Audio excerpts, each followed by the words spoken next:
What's up, good people? Mark Holmes here, and as always, I want to say thank you all for watching, commenting, subscribing, and being part of the Joe Blue Sports Report. Without you guys, as well as you ladies, you know that this literally does not work. I hope everybody's having a great game day morning. I'm here getting set up and cooking, and sometimes I wonder, Mark, why the hell do you go through all this work? I've been up since 7 and I've gone to BJ's and had to pick up some of the meats and stuff for the big sub. I got the chicken wings to cook, and I've got an hour and a half before game time, and I'm making a pot of clam chowder. I mean, I could just go ahead and just buy some wings or something or other already done from someplace and just be done with this, but something about being able to entertain on a Sunday with football and having friends and stuff over, and the satisfaction of seeing people enjoy what you're making, I guess. So I guess in that regard, it's really about the attaboys. But I love game days. Game days to me are incredible. I had lost that one. Had a conversation this morning with a great friend who literally, like me, is just sick of the shit that we get. For the Cowboys, winning isn't good enough. We go through and we beat the Texans, and it wasn't good enough for everybody, right? Oh my goodness, the Cowboys, they're terrible. They're overrated. They're going to have problems in the playoffs. So what I'm curious of is how's everybody looking about yesterday's Minnesota Viking game? Minnesota, who fell behind, let me say this again, Minnesota, who fell behind by 33 points against the Colts. 33 points against the Colts. And scored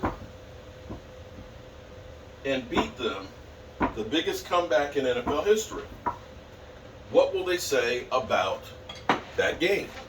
Will they say, great job, Minnesota, that they've got momentum, that was an incredible way to come back, to fight back into the game and everything else, right? That's probably what we'll hear today. I guarantee you that's probably what we'll hear today. In the same way we heard Shady McCoy, good old Shady, when the Eagles played that same team and were down by a point, or were behind in that game for 59 minutes, they come back and they score a touchdown in the last few moments to take the lead and win the game. And what we hear from Shady McCoy was, MVP! MVP!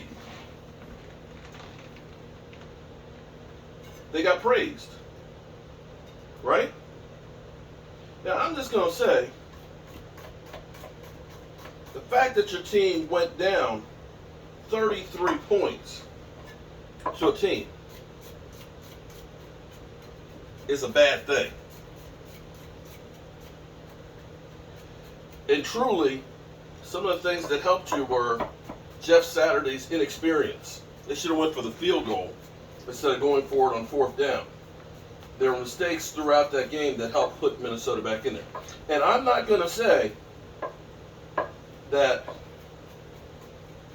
that was a bad thing to be able to come back from that, to have the biggest comeback in the history of football. Because that happens. Because here's the thing. If the Dallas Cowboys weren't down to the Minnesota Vikings, then the Hail Mary doesn't exist. right? If the Pittsburgh Steelers aren't down to the Raiders, then the Immaculate Reception doesn't exist. So, I get it. I get it for last week when people say that against the Texans, which are a one-win team, that for the Cowboys to have to come back and win, that doesn't look good. I get that. I understand that, okay? But if you turn around and go to praise the Minnesota Vikings for having the biggest comeback in the history of NFL, if you do that, and if you praise the Eagles, for ending up putting their foot down and stopping those same Colts from winning, and you win 17-16, then how can you say what the Cowboys did against that same team, in between those two games, what the Cowboys did, scoring 33 points in the fourth quarter to blow that team out, how can you honestly say that that doesn't matter?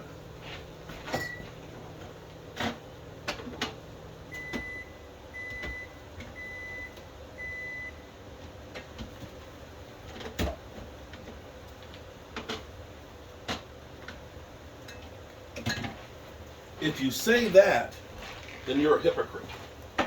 No other way to put it.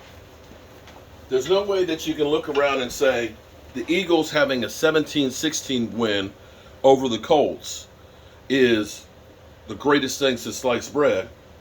And there's no way that you can turn around and say that the Minnesota Vikings having a 33-point comeback against that same team, then turn around and say that the Dallas Cowboys, only being down in the fourth quarter, only being down by 2 points and then scoring 33, that's not good. Come on. Let's be real here. We're being hypocrites here when we say that. There's no ifs, ands, or buts about it. And that's what I was having this discussion with my good friend this morning. And literally, everybody is kissing Kirk Cousins' ass because of that game. But they killed the Cowboys.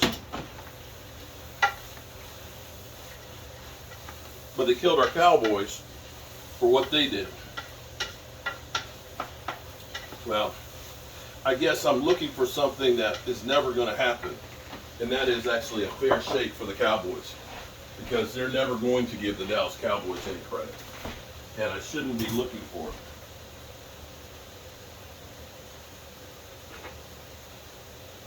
All right, good people. I hope you are having a great day. I've got some clam chowder that I'm making here because it's seafood. And that's kind of like Jacksonville. We got the Camel Rider sub that I'm getting ready to make here in a couple minutes too. And I'm going to try and make sure that I am set up and ready to go before game time today. Last week I was late getting started. I don't know if that had any effect, but I'm going to make sure I'm ready. Woo! Take a look at this. Pork belly, bacon, celery, onions, and we're going to have potatoes in there. I've got some of my shrimp broth that's going in here, and lots of clams. Oh yeah. This is how I do it. Na na na na. Yeah, that's right. I'll see you guys in about an hour and a half. Peace.